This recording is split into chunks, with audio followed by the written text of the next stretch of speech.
This piece is called The Ladybird Killer, and it's a true story.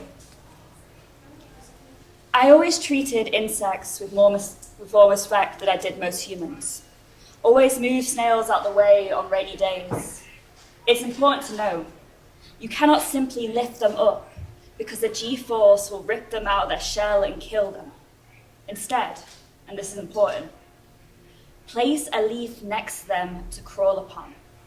Give them the suggestion of freedom. Let them think that they made a decision themselves. The poet in me wants to tell you that my love for creepy crawlies is something poetic, about taking it slow, rooting for the underdog, and appreciating the little things in life. But really, I just love how slimy they are, and how they have these little houses that they carry everywhere with them. Like, home is always with you, except you are the home. Anyway, I think, like most things, it stems from childhood. I remember the stormiest of days and the sunshine afterwards. My mum with a big black bag and a bottle of salt. She would make me pick up the dead slugs that she killed. Sags of slimy skin sticking to my tiny fingers. I was complicit in murder. They eat my veg, she would say in justification. Everybody has to eat, I'd reply in warning. And I remember this other time, when I was about 8, I went on holiday to this caravan park in Wales and made friends with this sweet little girl. She wore pigtails and had a smile that could warn off all evils. But she had a secret. Well, it wasn't really a secret. In fact, she was quite proud of it. She enjoyed killing ants. Her favorite means of murder was simply stomping on them. But she was also partial to the occasional magnifying glass to slowly burn them to death. How cruel she was. To kill something so innocent, something that was just existing, not harming anyone. But at the same time, I was secretly always a little bit jealous of her. It was like all she had to do was to stomp on a few ants and then everything would be okay. Like, imagine how easy life would be if all you had to do to stop stressing was kill a few ants. Wouldn't you?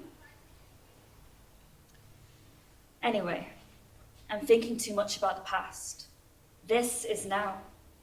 In fact, this started 2 months ago when I saw the first signs of spring. A ladybird. Not in my garden, but instead landing upon my chest as I lay in the bathtub. It came out of nowhere. So I said hello to my new little friend, then placed him on some toilet paper and set him free out the window. It was a sign of good luck, a good omen of things to come. But then they kept on coming. And I now know what it means to have too much of a good thing, because ladybirds are beautiful, but not when you're stepping over their corpses just trying to use the loo. Not when you have to sweep up the dead ones like giant clumps of dirt in order to walk barefoot to the bathtub. Not when you're worried to use the shower in case the water spilling out becomes a tidal wave, wiping out generations of ladybirds, lady mothers, lady fathers, lady babies. So, I thought, this has got to end. I can't keep up with the daily shuffling of ladybirds from my bathroom to my window. I mean, the other day, I stood, freshly out the shower, smelling of my favourite lavender soap. And when I looked down to clean my feet, there I saw 3 ladybirds climbing up my toes. I kicked and screamed. But then, when I looked again, I realised they weren't ladybirds at all, just 3 red dry spots. You can see, this is driving me insane. There must be a way to stop this. So, of course, I Googled it. Hey Google, how do you get rid of ladybirds? And Google replied, you don't.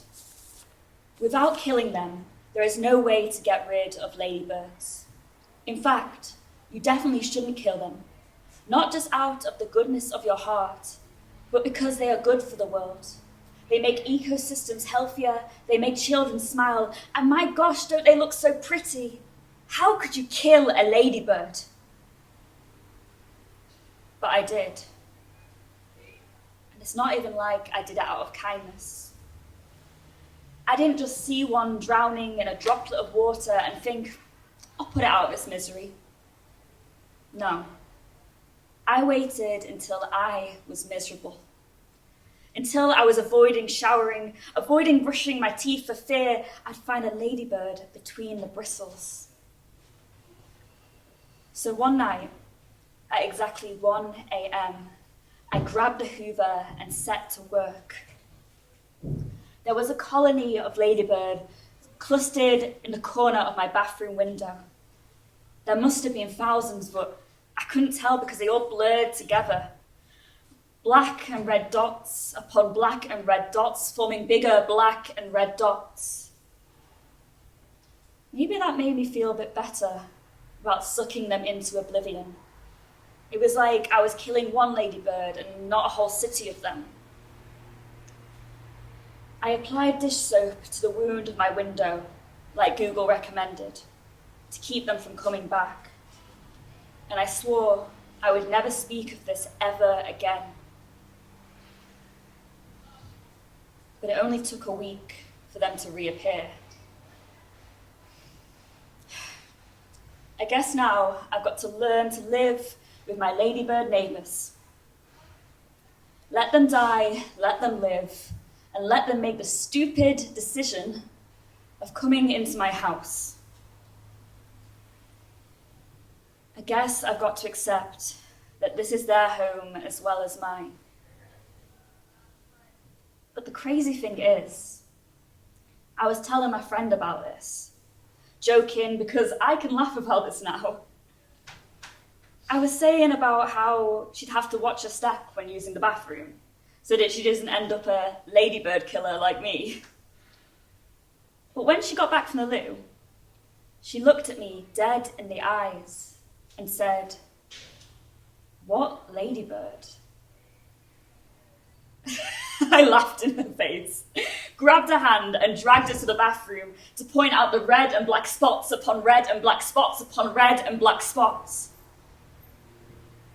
I pointed directly at them. And yet, she saw nothing. She said she saw no ladybirds. So, am I still the ladybird killer if the ladybirds don't even exist? Thank you.